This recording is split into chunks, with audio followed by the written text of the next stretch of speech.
하나님 말씀은 사도행전 15장입니다. 사도행전 15장 오늘은 36절 말씀에서부터 41절까지 말씀을 본문으로 봉독하겠습니다. 사도행전 15장 203페이지입니다. 며칠 뒤에 바울이 바나바에게 이르되 우리가 전에 주의 말씀을 선포한 모든 도시로 다시 가서 우리 형제들을 방문하고 그들이 어떻게 행하는지 알아보자 하니 바나바는 마가라는 이름의 요한을 데리고 가고자 결심하였으나 바울은 밤빌리아에서 자기들을 떠나 자기들과 함께 일하러 가지 아니한 자를 데리고 가는 것이 좋지 않다고 생각하니라. 그들 사이에 다툼이 격렬하여 그들이 서로 갈라져 떠나니 이처럼 바나바는 마가를 데리고 배 타고 키프로스로 가고 형제들이 바울을 하나님의 은혜에 맡김에 그는 신라를 택한 뒤에 떠나서 시리아와 길리기아를 지나가며 교회들을 굳건하게 하니라. 41절까지 본문 말씀을 봉독했습니다. 다시 한번 기도드리겠습니다. 주님, 오늘은 사도행전 15장 36절 이하의 말씀을 읽었습니다. 1차 선교 여행 때 많은 어려움도 있었지만 생명을 아끼지 않고 복음을 전한 결과 큰 부흥이 있었고 이방 땅에 주님의 큰 은혜가 내려서 이방인들에게도 생명 얻는 회개의 역사가 일어났습니다. 그런데 그곳에 풍파가 일어났는데 바리새인들 중에 몇 분들이 이방 땅에 돌아다니면서 할례를 받지 않고 율법을 지키지 않으면 안 된다고 하는 교리를 퍼뜨림으로써 교회가 혼란 가운데 빠졌을 때에 예루살렘 교회를 통해서 모든 문제를 성령님께서 다 진정시켜 주시고 축복해 주심으로써 이방의 교회들이 든든히 세워져 가고 있고, 이때 바나바와 바울이 2차 선교 여행을 떠나기 위해서 준비하는 과정에서 두 분 사이에 다툼이 생기고 상당히 격렬한 다툼 때문에 둘이가 헤어지게 되고 또 그로 인해서 많은 파동이 일어났습니다. 주님이 이 말씀을 통해서 우리에게 무엇을 알려주실는지 너무너무 기대가 되고 또 주님께 모든 것을 맡깁니다. 우리의 생각을, 우리의 모든 관념을, 또 우리의 모든 경험을 초월해서 주님의 선하신 뜻과 손길로 오늘 이 본문 말씀을 열어서 우리 모든 형제자매들에게 하늘의 뜻을 보여주시고 또 많은 이후의 말씀을 접하는 모든 분들에게 하나님의 크신 손길과 능력이 함께 임할 수 있도록 이끄시옵소서. 우리 주 예수 그리스도의 이름으로 기도드렸습니다. 아멘. 조금 전에 본문 말씀을 여러분들이 짧게 들으시면서 아마 바울과 바나바가 싸웠구나, 이런 싸운다고 느낄, 이제 주먹을 쥐고 뭐 치고받고 싸운 게 아니라 지금 얘기한 대로 39절에 그들 사이에 다툼이, 말다툼이 격렬하여 그들이 서로 갈라져 떠나니 이처럼 바나바는 마가를 데리고 배를 타고 키프로스 갔고 바울은 신라를 택한 뒤에 시리아와 길리기아로 떠났다. 이렇게 해서 이제 2차 선교 여행이 갈라져 버렸어요.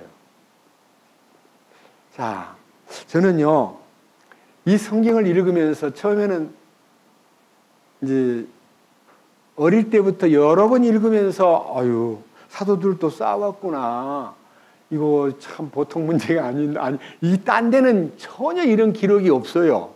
사도행전 요 15장에만 사도들이 복음을 위해서 소위 말하는 선교사로 임명받은 두 분이 짝을 이루고 함께 움직이다가 2차 선교 여행 때 갈라져 버렸어요.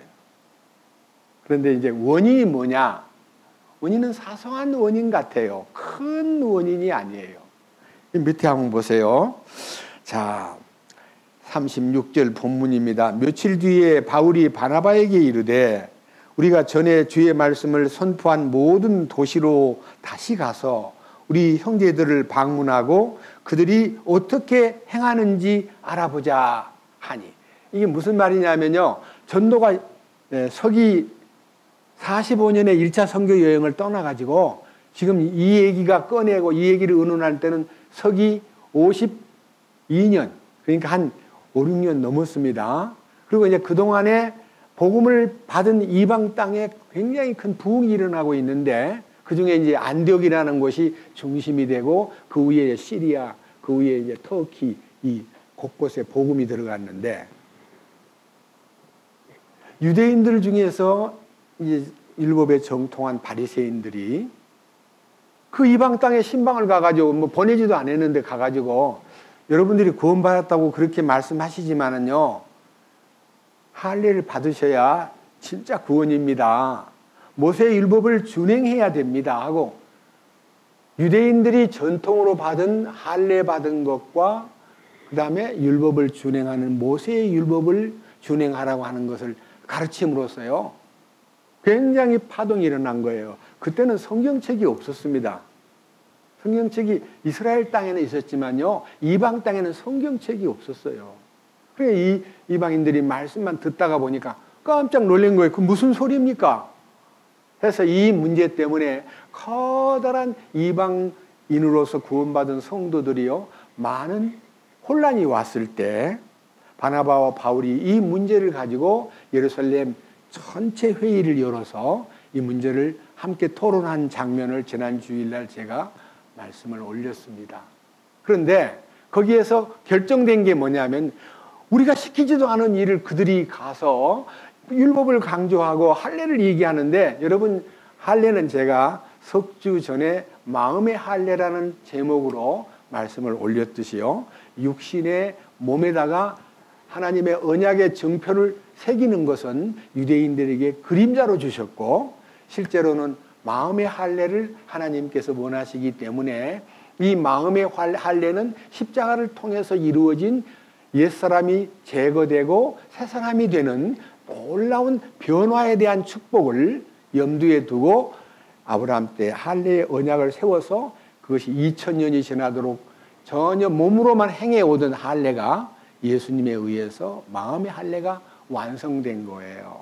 그래서 우리들도 이제 할례 문제는요 위생상 어떤 개인이 할례 받는 건 아무 문제가 없고요 그것을 율법을 따라서 준행한다고 할례를 받는 것은 의미가 없고요 우리의 마음의 할례가 이루어지면 주님과 연합이 되고 주님 안에서 변화가 된다는 것을 마음의 할례를 통해서 이미 밝혀 드렸습니다.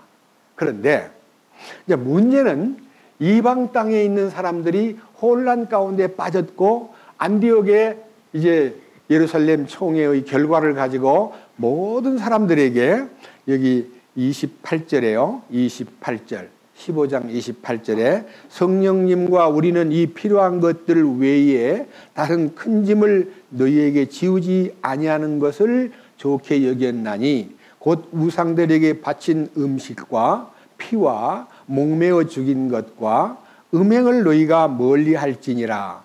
너희가 이것들을 스스로 삼가면 잘하리로다 평안할지어다 하였더라. 이처럼 그들이 떠나서 안디옥에 이르러 무리를 함께 모으고 서신을 전달하니 무리가 그것을 읽고 위안의 말로 인하여 기뻐하더라.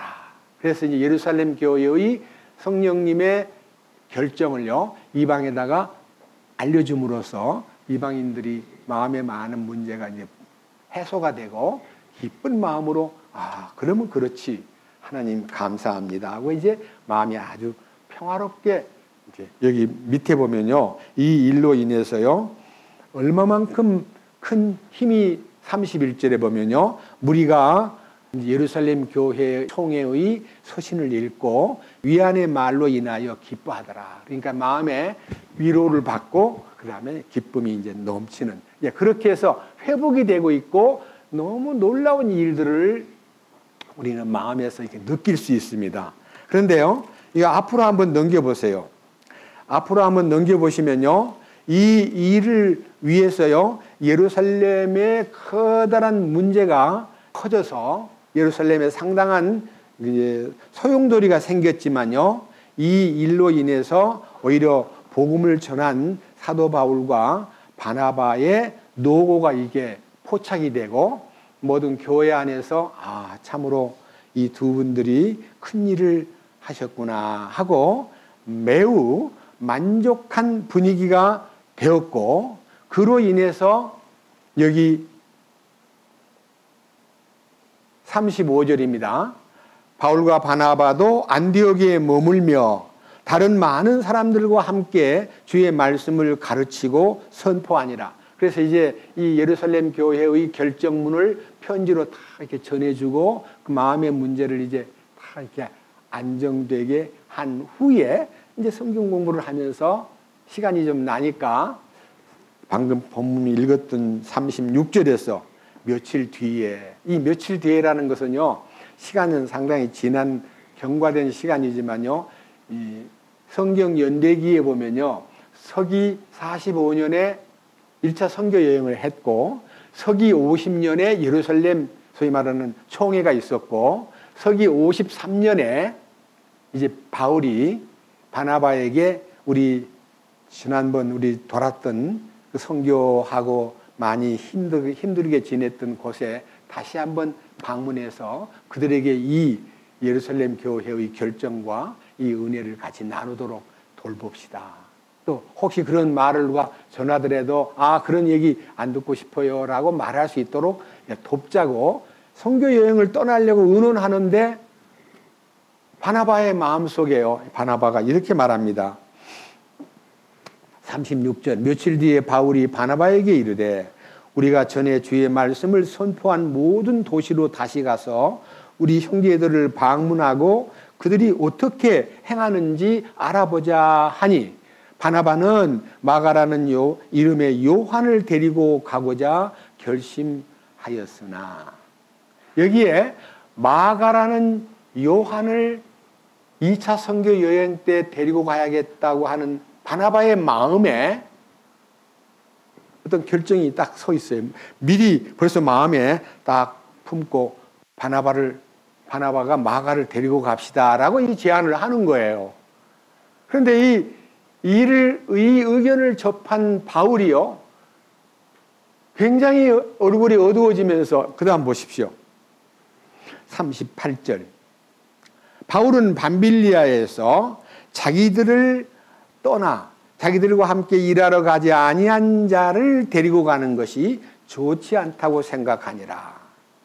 여러분들이 이 성경 읽을 때요, 물론 성경을 13장에서 나오는 사건이지만요, 1차 선교 여행 때 구브로에서 복음을 전하고 그 다음에 밤빌리아로 건너갔는데 그 밤빌리아의 버가에서 이 요한이 수행자로 따라갔던 요한이 집으로 가버렸어요. 예루살렘으로.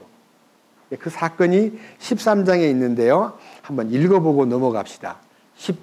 13장 선교여행 1차 선교여행 때 바로 성령님께서 13장 2절, 그들이 주를 섬기며 금식할 때에 성령님께서 이르시되 내가 바나바와 사울을 불러서 시킬 일을 위해 그들을 내게로 구별하라 하시니 그들이 금식하며 기도하고 그들에게 안수하며 그들을 보내니라.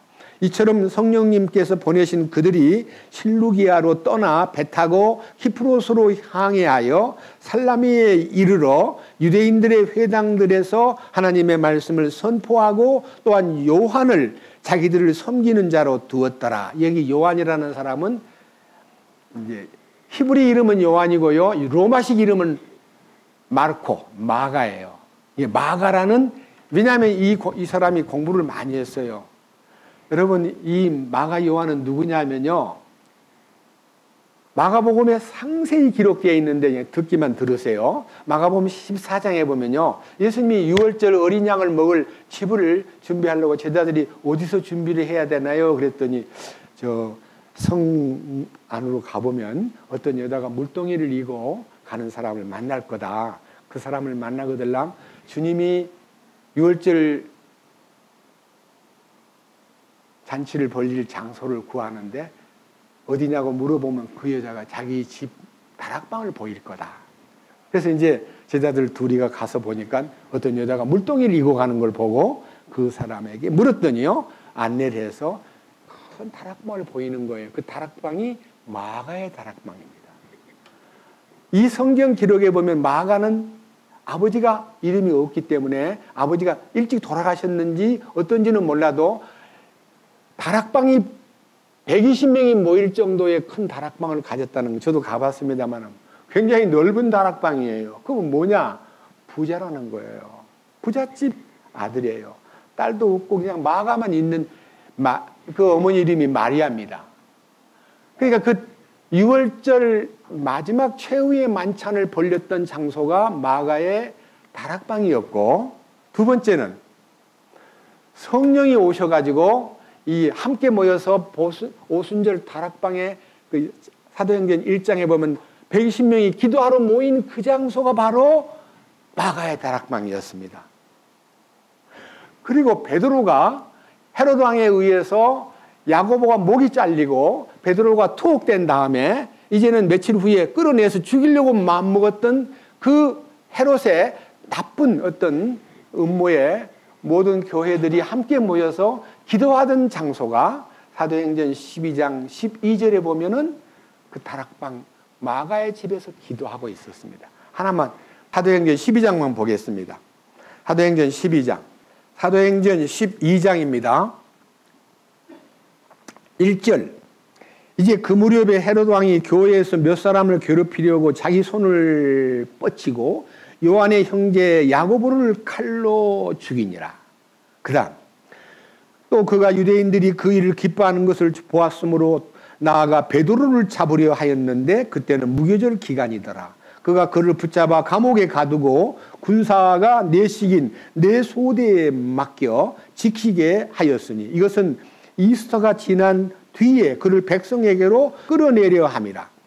그러므로 베드로는 감옥에 갇혔으나 교회는 그를 위하여 끊임없이 하나님께 기도하더라. 여기 이제 교회가 모두 베드로를 감옥에 들어간 베드로를 놓고 주님께 도움을 구하면서 기도를 하는데 어디에 모여서 기도했냐면 12절 그 일을 깊이 생각한 뒤에 마가라 하는 요한의 어머니 마리아의 집으로 갔는데 거기에 많은 사람이 함께 모여 기도하고 있더라. 이것은 이제 베드로가 천사에 의해서 감옥에서 이게 탈출해가지고 바로 마가 요한의 집에 가서 문을 두드리는 장면이 바로 지금 읽었던 성경입니다. 여러분, 마가 요한의 집은 굉장히 부잣집이고 또 교회의 중심이고 또 최후의 만찬을 했던 곳이고 오순절날 성령이 임하여 큰 은혜를 받은 장소이기도 하고 또 여기 함께 교회 안에서 문제 생겼을 때 기도하던 아주 그때는 집에서 그렇게 일이 벌어졌어요. 그러니까 마가 요한이는 굉장히 좋은 분위기에서 자란 사람이에요.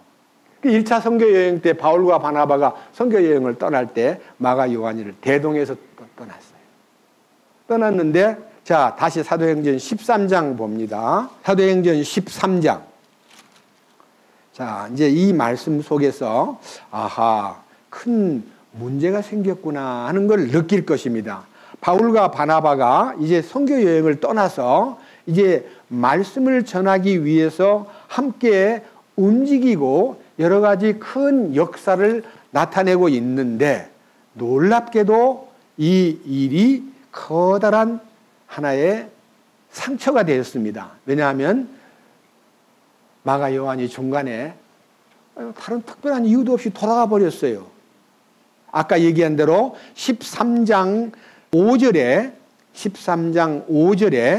살라미에 이르러 유대인들의 회당들에서 하나님의 말씀을 선포하고 또한 요한을 자기들을 섬기는 자로 두었더라.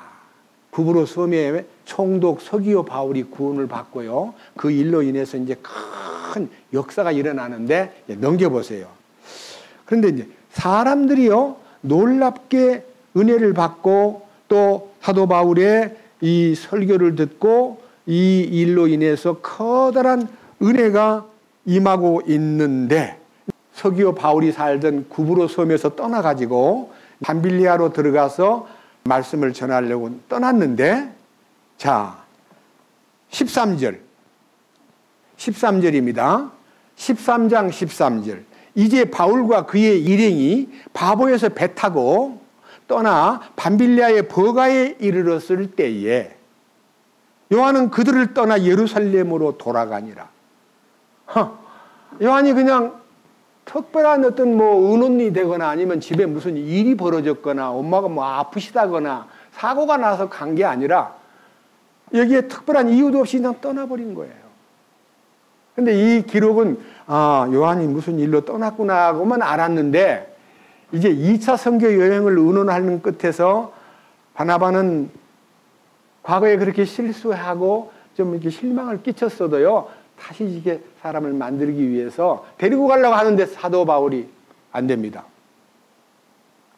저는요 사도 바울이 그러면 잘못했느냐 바나바가 잘못했느냐는 이 문제를 놓고요 제가 이 십자가에 연합이 되고 주의 은혜 가운데 이 말씀을 대하기 전에는요 그러니까 한 25년 전에는요 이 성경을 선악으로 따졌어요. 어떻게 따졌냐? 자세히 들어보세요. 바나바는 마가 요한을 데리고 구브로로 갔고 그 다음에 바울은 신라를 택하여 시리아와 실루기아로 갔다 그리 되어 있는데 16장부터 보면 바나바와 마가 요한 얘기가 전혀 안 나와요. 그러니까 하나님이 인정하는 코스가 아니야. 성경 지도의 2차 선교 여행 그래도 바나바의 행적은 전혀 구브로로 갔다는 얘기만 있지 지도에도 안 나오고 없고요. 바울은 거꾸로 역으로 아까 말한 대로 안디옥에서 육로를 통해서 실루기아로 간 거예요. 그래서 바나바는 실패했고 바울은 하나님의 인도를 따라서 복음 전도에 쓰임을 받았고 2차만 아니라 3차에도 그 다음에 로마 가는 길도 모두가 다 사도 바울만 기록이 돼 있지 바나바는 그 이후에 이름이 없어요. 그래서 저는 제가 이 사도행전 혹시 이제 이거 누가 물을 때요 저 딴 게 아니야 바울이 참 냉정하게 말한 것 같아도 바나바는 요한이가 자기 누이의 아들이기 때문에 그런 거야. 제가 이제 딱 성경을 짚어줬어요. 골로새 4장입니다. 10절. 나와 함께 갇힌 자 된 아리스다고와 바나바의 누이의 아들 마가와 이 마가에 대하여는 너희가 명령을 받았으니 그가 너희에게 이르거든 그를 받아들이라.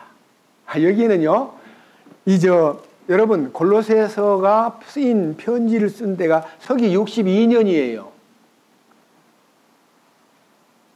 그러면 선교 여행을 떠날 때 막 난리가 나가지고 막 소문이 났을 거 아니에요. 바울이 말이야.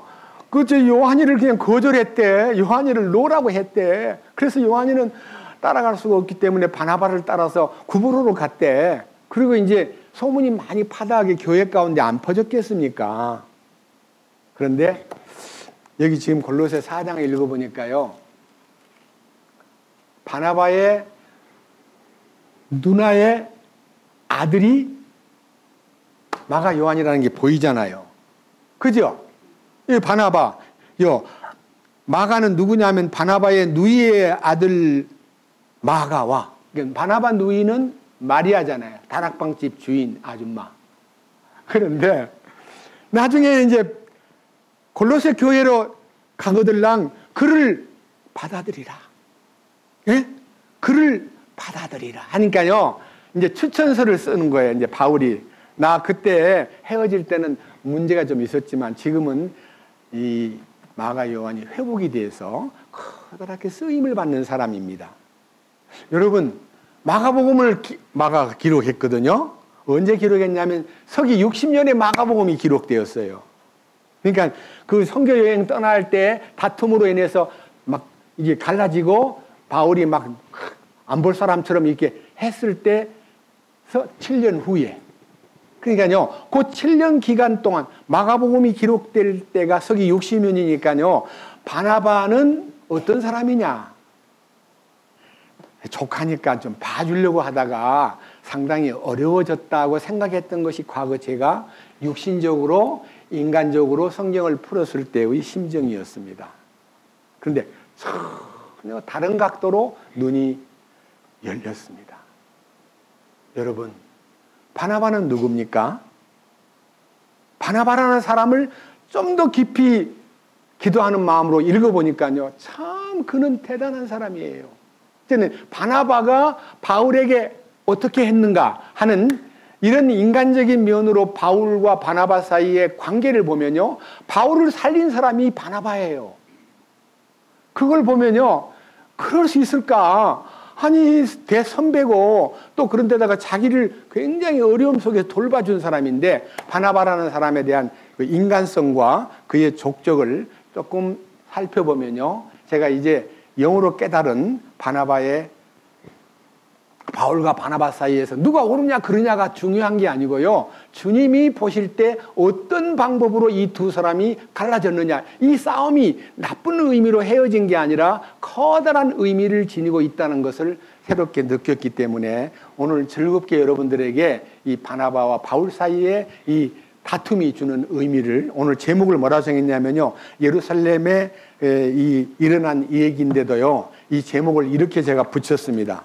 제목을요, 바울과 바나바 사이의 다툼에서 얻은 교훈이라고 적었습니다. 바나바와 바울이 다퉜는데, 격렬하게 다투고 헤어졌는데 그 속에 어떤 교훈이 들어있는가, 그거를 여러분의 오늘 특별한 메뉴로 선정해서 선포하겠습니다. 자, 말씀을 한번 읽어봅시다. 자, 사도행전 이제는 4장으로 가겠습니다. 사도행전 4장 36절입니다. 36절. 사도행전 4장 36절. 사도들이 키프로스 지방 출신의 요세라 하는 레위 사람에게 바나바라는 이름을 주었는데, 원래 이 바나바는 제자들이 별명으로 지어준 이름이고 원래 이름은 요세예요. 요세. 요세라 그러고 개역 성경에는 요셉이라고 되어 있어요. 요세. 히브리 말로 요세. 근데 바나바라는 말은요, 여기 뒤에 번역해 놨어요. 바나바라고 이름을 지었는데 그것을 번역하면 위로의 아들이라는 뜻이라. 아주 이 바나바는요, 아주 성격이 너그럽고 막 다른 사람들을 이렇게 잘 만져주는, 다른 사람을 잘 돌봐주는, 배려하고 아주 관심을 베풀어주는 사람이라고 해서 예루살렘 교회에서 위로의 아들로 바나바가 제자들의 이름이 다시 붙을 정도로 대단한 사람이었습니다. 자, 그 다음 보세요. 자, 37절. 그가 땅이 있었으므로 그것을 팔아 그 돈을 가져다가 사도들의 발 앞에 두니라. 자, 레위 지파에 속한 상당히 유능한 지파에 속한, 비록 디아스포라입니다. 구브로에서 출생했기 때문에 이스라엘 땅에 살지 않고 이스라엘로 이제 이사를 온 거예요. 오순절 이후에. 근데 그가 있는 땅을 다 처분해가지고 교회에다가 다 내놨어요. 재산을 다 내놓은 사람이에요. 그리고 이름이 바나바라고 불린 것은 별명이에요. 원래 이름은 요새예요. 근데 이제 그 이후부터는 이름이 계속해서 바나바로 불리우는데, 이 바나바는 어떤 역할을 했느냐 하는 것, 딴 사람한테 대한 것보다도 사울이라는 청년이 구원을 받았는데 그 뒤를 얼마나 밀어주었냐 하는 것을 읽어보면 진짜 위로의 아들이에요. 위로라는 말은요, 위로자, 안위자, 격려자, 아니면 따뜻하게 여러 가지로 주변을 만들어주는 사람이라는 뜻이에요. 위로자. 자, 9장 보십시다. 9장. 사도행전 9장. 26절입니다. 9장 26절. 첫 번째, 사울이 구원받았다는 소문이 이제 사도행전 9장에서 구원받잖아요. 1절에서 25절까지 사이에 구원받는 다메섹 도상에서 구원받은 사도 바울의 얘기. 사도 바울의 옛날 이름은 사울이잖아요. 사울이, 자, 보세요. 26절. 사울이 예루살렘에 가서 제자들과 합류하려 하였으나 그들이 다 그를 두려워하며 그가 제자된 것을 믿지 아니하되. 사울이 구원받았다는 얘기를 하면서 합류하려고 딱 나가니까 다 두려워. 와, 저 사람 스데반 죽일 때 앞장선 사람 아니야? 아니, 다메섹에가 예수 믿는 사람 잡아 죽이러 간 사람 아니야? 근데 어떻게 나타났어, 저 사람? 위장하고 온 거 아니야? 겁이 나가지고 사울을 두려워하면서 다들 구원받은 것을 믿지 않고 있을 때에 27절. 그 다음 보십시오. 바나바는 그를 데리고 사도들에게 가서 그가 길에서 주님을 본 것과 또 그분께서 그에게 말씀하신 것과 다마스쿠스에서 그가 예수님의 이름으로 담대히 선포한 것을 그들에게 밝히 말하니라. 대신 간증을 해준 거예요. 여러분, 이 사울이라는 청년이요, 여러분 두려워할 뿐이 아니고요, 구원받았습니다. 제가 그의 간증도 들었고 그가 다메섹에서 주님 만난 얘기하고 주님의 음성을 들은 얘기하고 그가 변화된 얘기하고 한 여러 가지 그의 이제 배경 설명을 바나바가 대신 말해 줌으로써 그 다음 보세요. 뭐라고 됐나? 28절. 그가 제자들과 함께 있으면서 예루살렘에서 드나들며 주 예수님의 이름으로 담대히 말하고 그리스 말하는 사람들을 논박하니라. 그러나 그들이 그를 죽이려고 하매 형제들이 그를 알고 그를 가이사라로 데리고 내려가서 다소로 보내니라. 여러분, 여기 이제 구원받은 이 사건에 대해서요, 바나바가 중재 역할을 해주고 두려워하는 예루살렘 교우들에게 안심을 시키고, 그리고 그가 예루살렘 교회에 머물러 있는데 이 사울이라는 청년이 배신했다는 이유 때문에 막 유대인들이 몰려서 막 죽이려는 거예요. 그러니까 어쩔 수 없이 그를 따로 뽑아가지고 가이사르로 보냈다가 그 다음에 고향 다소로 가서 좀 쉬고 있으시오. 가서 좀 잠잠하게 기다리시오 하고 기다리는 시간을 갖게 만든 거예요.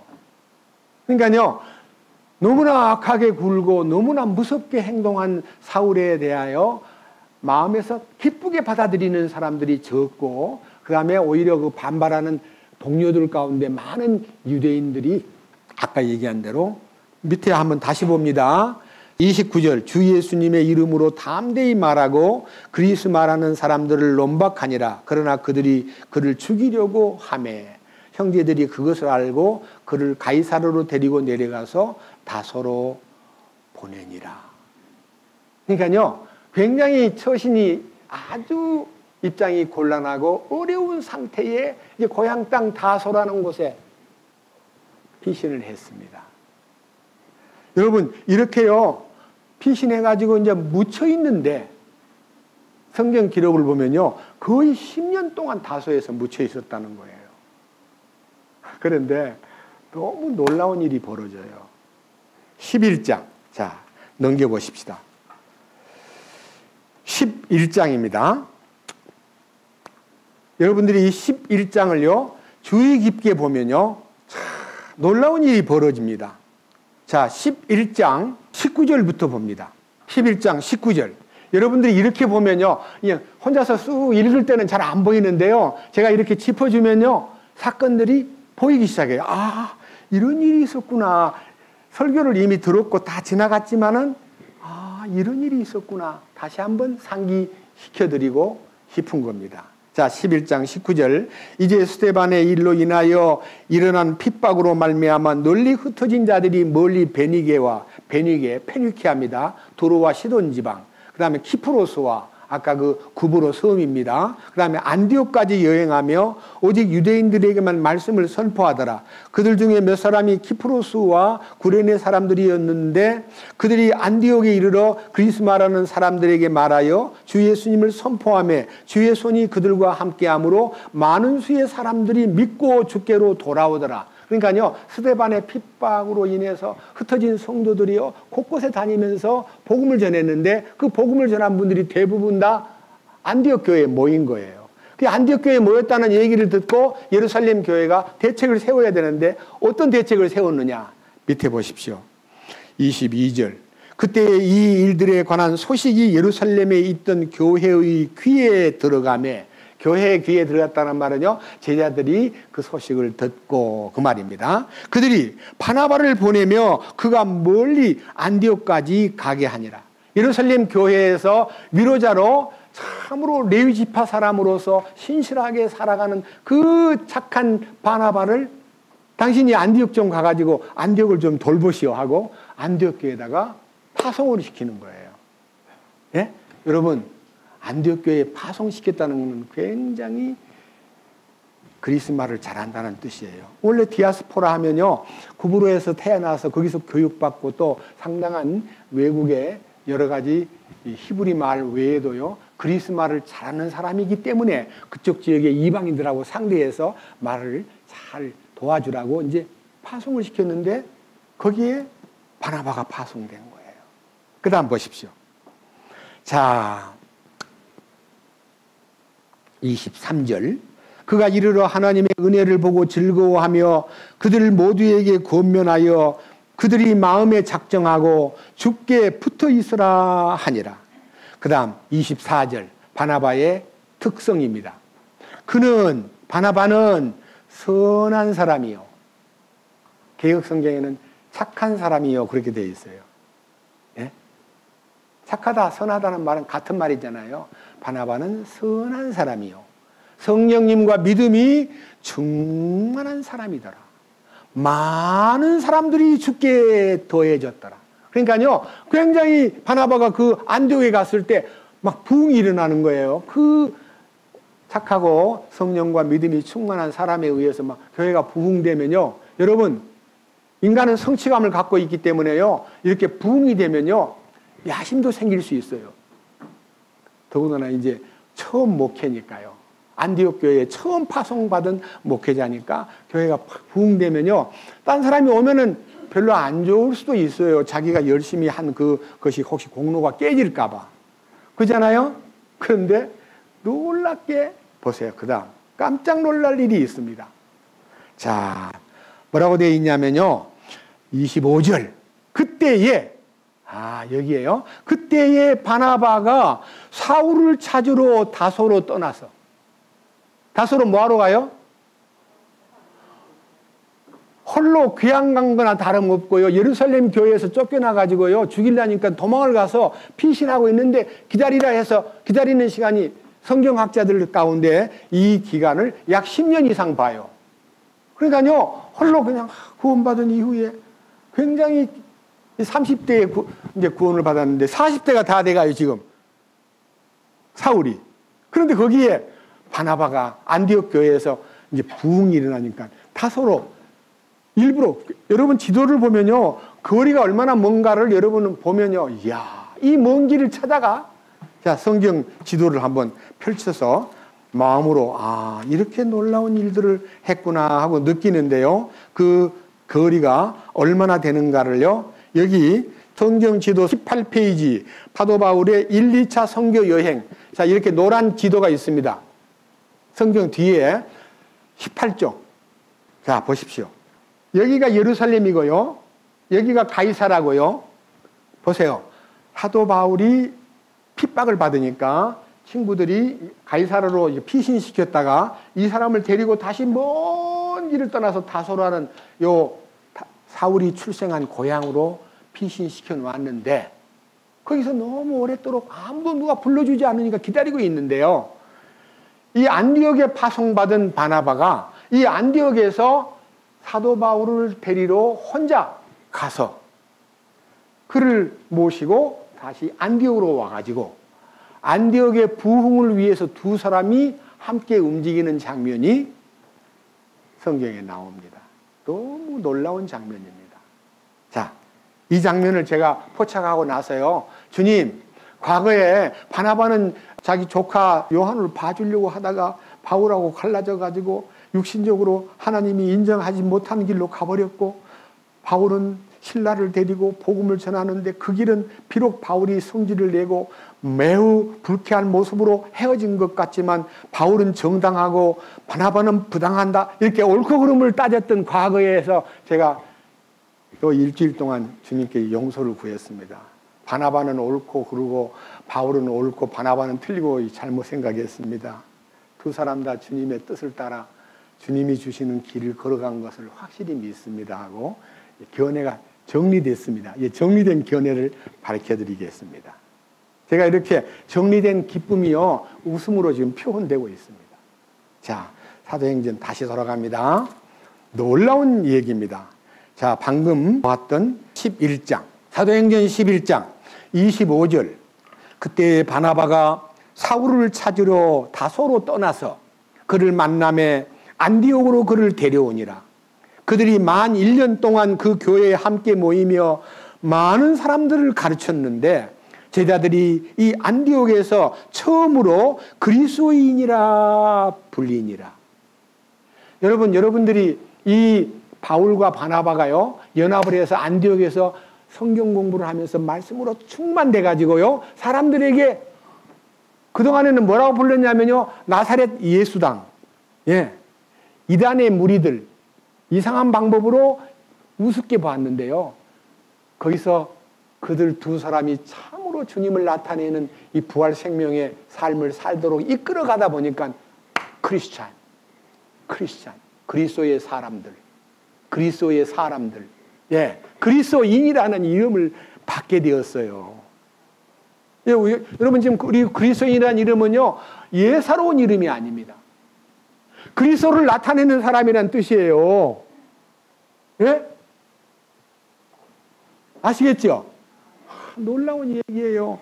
이 바울과 바나바가 26절에 그를 만남에 안디옥으로 그를 데려오니라. 그들이 만 1년 동안 그 교회에 함께 모여서 많은 사람들을 가르쳤는데 제자들이 안디옥에서 처음으로 그리스도인이라 불리니라.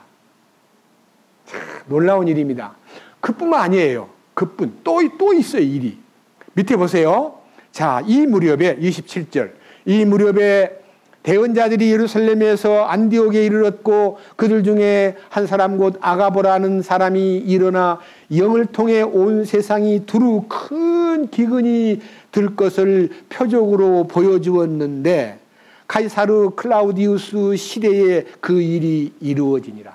여기에 이 아가보라는 사람이요, 예언자인데 안디옥의 부흥 소식을 듣고 거기 와가지고요, 거기서 그냥 딱 예언을 했는데 뭔 예언을 했냐면요, 이 세상이 큰 흉년이 든다. 그런데 그 흉년이 든다는 얘기를 했는데 그 흉년이 언제 들었냐면 카이사르 황제의 클라우디우스 시대에 일어났다는데요, 역사책을 보니까요 서기 44년에 일어난 거예요. 그러니까요, 요 안디옥 교회의 부흥을 위해서 바울을 초청해가지고 같이 1년을 지낸 얘기를 들리면요, 서기 42년이나 43년경에 다소에서 안디옥에 와서 같이 거기서 머물면서 이 바나바와 연합이 되고 교회 안에서 큰 부흥의 불길이 일어나면서 흉년이 들어가지고 막 어려울 때 어떤 일이 벌어졌느냐, 이게 이제 행동하는 놀라운 얘기가 뭘까요? 밑에 보세요. 29절. 이에 제자들이 저마다 자기 능력대로 유대에 거하던 형제들에게 구금을 보내기로 결정하고, 이 안디옥 교회가 막 부흥이 돼가지고 막 은혜를 받고 있는데요, 예루살렘에 큰 흉년이 닥쳤다. 그래서 그 흉년을 위해서 우리 모금을 해서 보냅시다 하고 구금을 거두어 가지고, 그 다음 보세요. 30절. 또 그것을 실행하여 구금을 바나바와 바울의 손에 맡겨 장로들에게 보내니라. 예루살렘 교회에다가 구금을 보내는, 이방 땅의 구금을요 처음부터 이 행동하는 섬기는 사람들의 삶이요 어려움을 당할 때 그 어려움을 외면하고 우리는 뭐 조용히 지냅시다. 뭐 그쪽에서 해결하겠지요. 뭐 하나님이 도와주시겠죠 하고 이렇게 방관하지 않고요. 바나바와 바울이 이방 땅의 안디옥 교회에서 함께 모이는 모든 성도들이 구호금을 모아가지고 바울과 바나바의 손으로 그걸 운반하도록 한 거예요. 성도를 섬기는, 그야말로 바나바는 섬기는 역할을 잘 하던 분이었습니다. 자, 이렇게 바울을 상당한 방법으로 배려하고 도와준 바나바를 어떻게 바울이요? 마가 요한이를 데리고 가다 그러면 저분들 하세요. 네, 그렇게 하지요. 좀 못마땅해도 좀, 봐줘야지. 뭘 그렇게 안 된다 그랬을까 하고 제가 그 안 되는 이유를요, 성경에서 찾다 보니까 발견이 되었습니다. 바울이 왜 강경하게 안 된다고 막 강하게 틀었을까? 바울이 안 된다고 하는 얘기는 굉장히, 선배요, 배려해 준 사람이요, 자기 길을 열어준 사람이고, 자기를 소위 말하는 이게 믿음의 회복이 되도록 많은 은혜를 받은 바나바에 대한 의견을 왜 묵살하고 자기가 상처를 입히고 간 거예요. 전도하러. 바나바에게도 상처가 되고 마가 요한도 상처를 받고 바울은 신라를 데리고 떠났는데 편안한 여행이 되었을까 하는데 편안한 여행입니다. 왜 그러냐? 그 냉정함은 결코 바울의 개인 사감이 아니고 주님의 음성을 들었다는 것을 저는 성경에서 발견했어요. 누가복음 보십시다. 누가복음. 바울이 왜 그랬는가 하는 것을요, 이 누가복음에서 찾아보겠습니다. 9장. 자, 누가복음 9장으로 갑니다. 자, 9장 57절. 누가복음 9장 57절은요, 사도 바울이 예수님의 가르침을 직접 현장에서 받았지는 않았지만요, 그 편지의 내용이요, 사도 바울에게 이미 입력이 되었다는 뜻입니다. 무슨 말이냐? 누가복음 9장 57절. 그들이 길을 갈 때에 어떤 사람이 그분에게 이르되, 예수님에게 말씀드리기를, 주여, 주께서 어디로 가시든지 내가 주를 따르리이다. 주님 가시는 길을 따르겠습니다. 이렇게 말을 하니까요, 예수님께서 그에게 이르시되 여우도 굴이 있고 공중의 새도 보금자리가 있으되 사람의 아들은 머리 둘 곳이 없도다 하시고, 그러니까요, 내가 주님을 따르겠습니다 그랬더니요, 나는 아직까지 누구한테 머리 둘 곳이 없구나 이렇게 말씀했어요. 예수님이 신세를 한탄한 게 아니라 예수님이 참으로 머리둘 몸을 찾고 있는 거예요. 자기 말 권위와 자기의 말을 따라듣는 지체를 찾고 있다는 뜻이에요. 몸을. 자, 밑에 보십시오. 59절. 또 다른 사람에게 나를 따르라 하시거늘 그가 이르되 주여 먼저 내가 가서 내 아버지를 장사 지내게 허락하옵소서. 예수님 따르겠습니다. 근데 우리 아버지가 지금 돌아가셨거든요. 장례식이나 마치고 올게요. 그렇게 이제 장례식을 지내고 오겠다 그러니까 그러시오. 빨리 가서 장례식 마치고 오시오. 이래야 되는데요. 예수님 대답이요. 60절. 뭐라 그랬어요? 예수님께서 그에게 이르시되 죽은 자들이 자기들의 죽은 자들을 장사 지내게 하고 너는 가서 하나님의 왕국을 선포하라 하시니라. 부모님 죽었다 거기에 매이지 말고 그들을 딴 사람한테 맡기고 너는 나를 따라. 이렇게 부모님 장사 지내는 것도, 여러분 인간사 중에 사람 장례식이 제일 큰일이에요. 장례식이 대사예요. 근데 그 대사도 거절하고 주님을 따라오라는 겁니다. 밑에 보십시오. 61절. 또 다른 사람에게 이르되 주여 내가 주를 따르겠습니다마는 먼저 내가 가서 내 집에 있는 자들에게 작별을 고하게 하소서. 또 이 사람은 또 희한한 사람이에요. 주님 따르겠습니다마는 우리 집에 가서 작별 인사나 하고 올까 싶습니다. 그러면 갔다 와, 빨리 가서 작별하고 와, 이래야 되는데 주님의 대답은 딱 62절이 전체 대답이에요. 우리 여기 다 같이 이 성경을 읽읍시다. 큰 소리로 다 같이요. 예수님께서 그에게 이르시되 손에 쟁기를 잡고 뒤를 돌아보는 자는 하나님의 왕국에 합당치 아니하니라 하시니라. 대답이 여기 나온 거예요. 여러분 쟁기를 잡고 요 밭을 가는데 밭이 갈렸나 안 갈렸나 뒤돌아볼 필요 있어요 없어요? 그냥 앞으로만 보고 가야 돼요. 복음을 가진 자는요, 여러분 쟁기가 뭐예요? 땅 파는 거 아니에요. 땅. 왜 땅을 파요? 여러분들이 복음을 전하려고 할 때 두 가지가 있어야 돼요. 하나는 밭갈이 했어? 밭갈이가 뭐예요? 잡초도 뽑고 돌도 골라내고 이게 복음을 받기 위해서는 밭갈이를 먼저 하고 그다음에 씨를 뿌려요. 그러니까요, 복음을 전하는 씨 뿌리는 일을 하려면요, 쟁기를 잡고 먼저 갈아 제껴야 돼요. 갈아 제끼는 게 뭐예요? 관념도 갈아 제끼고 세상의 모든 욕심도 모든 것을 갈아 제껴야 되는데, 예수님은 요한이라는 사람을 데리고 복음을 전하러 떠난 바나바와 바울의 일행 속에서 비록 어리지만, 나이가 그때는 어렸어요. 20대예요, 20대. 어렸지만은 그 어린 마가가 정말 주님이 기뻐하는 사람으로 살려고 하면은 그들이 고난당하고 돌에 맞고 막 어려움을 당할 때 그 쓰라림을 보고 앞으로 나가야 돼. 뒤돌아보면 안 되는데 왜 예루살렘을 보고 도망가요? 바울은 저런 사람 안 됩니다. 기준이 딱 서 있기 때문에 사람을 미워한 게 아니라요, 그 사람의 행위가 잘못됐기 때문에 그거를 돌이킬 때까지는 노라고 했을 것 같아요. 노! 안 됩니다. 아니, 뉘우치고 지금 왔는데 뭘 그렇게 생각하시오? 사실은요, 왕따를 당한 마가 요한과 함께 타협이 안 된 바나바가요, 구브로로 갈 때는, 구브로가 어디예요? 바나바의 고향이에요. 바나바는요, 이 마가 요한이를 훈련시키려고 데려간 거예요. 그 마가 요한을 데리고 가서 거기서 얼마를 머물렀는지는 기록이 없기 때문에 모르지만요, 마가 요한이 나중에 어떻게 됐느냐, 그걸 몇 군데 찾아보면요, 이야, 변했구나. 바나바 이름은 나타나지 않지만요, 마가 이름은 뜨기 시작합니다. 마가 이름이 몇 년 후에 뜨냐면요, 53년도 선교 여행에서 제외된 그가요, 60년도에 마가복음을 기록했고, 여러분 마가복음 1장 보십시다. 마가복음 1장. 마가복음 1장 제일 처음에 본문을 보기 전에요, 마가복음의 주요 핵심을 설명하는 내용이 나오는데, 기록자는 마가고 기록 시기는 몇 년이라 그랬어요? 60년 맞죠? 그 누구한테 보낸 편지예요? 여기 보면요, 이 성격상 이 기록한 횟수가 3년 반이고요. 그 다음에 기록은 역사를 기록했고, 수신자는 군단, 백부장 등 라틴어가 자주 등장하는 것으로 보아 이방인들, 특히 핍박 중에 있던 로마 교회의 성도들이 마가복음의 수신자였을 것이다. 그러니까 마가복음은 어디에다 보낸 편지예요?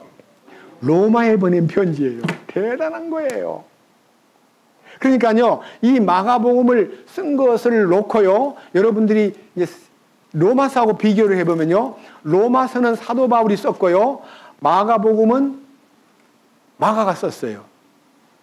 그 로마서는 사도 바울이 서기 57년에 썼기 때문에요, 3년 뒤에 쓴 거예요. 그러니까요, 이 마가는 바울이 로마서를 보낸 것에 대해서 알고 있었을 거예요. 그런데 이 마가가 왜 그렇게 갑자기 변했느냐? 저는요, 베드로전서 5장 봅시다. 미리 보고 넘어갑시다. 어떻게 이 처신을 했는가를 딱 보여줍니다. 베드로전서 5장은요, 358페이지입니다. 찾았습니까? 13절. 성경을 너무 왔다 갔다 해서 미안합니다. 읽지 말 안 하고 그냥 저 혼자 해도 되는데요, 여러분들이 이걸 표시를 해놓고 나면 나중에 그때 내가 설교 들을 때 줄쳐놓은 건데 이게 기억이 딱 나라고 일부러 여러분 표시를 해두세요. 13절 뭐라 되어 있습니까? 너희와 함께 선택받은 바벨론에 있는 교회가 너희에게 문안하고 내 아들 마가도 그리하느니라. 갑자기 마가가 누가 됐어요? 베드로의 아들이 되어버린 거예요. 베드로는 결혼을 했지만요, 아들 이름은 전혀 안 나오는데 믿음의 아들 마가가요, 베드로의 아들로 입양될 정도면요, 베드로에게 얼마나 신뢰를 얻었겠어요. 그게 무슨 말이냐? 바울에게서 외면당한 이 마가가요, 내가 그때 너무 잘못했어. 정말 부끄러워요. 삼촌, 정말 제가요, 삼촌 저 때문에 너무 많이 마음 아파하시고 그러지 마세요. 전 정말 잘못했어요 하고 얼마나 회개했겠어요. 회개하고 변하여 하나님의 일에 쓰임을 받기 위해서요, 예루살렘으로 가서 베드로에게 붙은 거예요. 베드로한테 열심히 붙으니까요, 알잖아요. 마리아의 아들, 다락방집 아들. 그리고 얼마 전까지는 어슬렁어슬렁 왔다 갔다 하고 뒤에서 맴돌던 애가 갑자기 베드로 곁에 와가지고 정말 교제 가운데 충성하고 열심히 사니까요, 너무너무 이뻐가지고 마리아를 보고 얘기했겠죠. 마가를 내 아들로 삼고 싶다. 그래서 베드로의 양아들이 된 거예요. 믿음의 아들이. 여러분, 이게 얼마나 큰 변화냐? 성경 몇 군데 보면요, 와, 이렇게 되었구나. 야, 이렇게 변했구나. 디모데후서로 또 하나 보십시다. 디모데후서로 가면요, 4장. 디모데후서 4장을 보면요, 324페이지. 디모데는 누굽니까? 사도 바울의 양아들이에요. 믿음의 아들. 맞죠? 저 디모데후서를 보기 전에 디모데 전서를 보면요, 디모데 전서 1장 2절 먼저 보고 넘어갑시다. 디모데 전서 1장 2절. 믿음 안에서 나의 아들이 된 디모데에게 편지하노니, 믿음 안에서 나의 아들이 된 디모데 그랬죠? 디모데 후서 1장 또 봅시다. 디모데 후서 1장 2절. 나의 극진히 사랑하는 아들 디모데에게 편지하노니, 나의 극진히 사랑하는 아들 디모데. 디모데가 바울의 믿음의 아들이고, 마가는 베드로의 믿음의 아들입니다. 그런데 자, 디모데에게 보내는 편지에서 자, 4장 9절. 자, 디모데후서 4장 9절입니다. 너는 곧 내게 오도록 힘쓰라. 데마는 현재 이 세상을 사랑하여 나를 버리고 데살로니가로 떠났고, 그레스게는 갈라디아로, 디도는 달마디아로 갔으며 오직 누가만 나와 함께 있느니라. 마가를 취해 데리고 오너라. 마가를 취해 데리고 오라는 말은요, 마가를 찾아가지고 나한테 데리고 와라. 그가 사역을 위해 내게 유익하니라. 사도 바울이 지금 디모데에게 보내는 편지에서요, 나의 사역에 필요한 사람이야. 옛날에는요, 같이 동행도 안 하겠다는 사람이었는데 나의 사역에 필요함으로 디모데야, 네가 올 때 마가를 취하여 데리고 오너라. 가까워진 거예요? 멀어진 거예요? 완전히 달라진 거예요. 그래서 저는요, 이 부분에 대해서 하나님께서 이렇게 마가를 회복시켰구나. 그러니까요, 마가를 키워가지고 복음에 쓰임받게 하려고 바나바는 희생한 거예요. 아시겠습니까?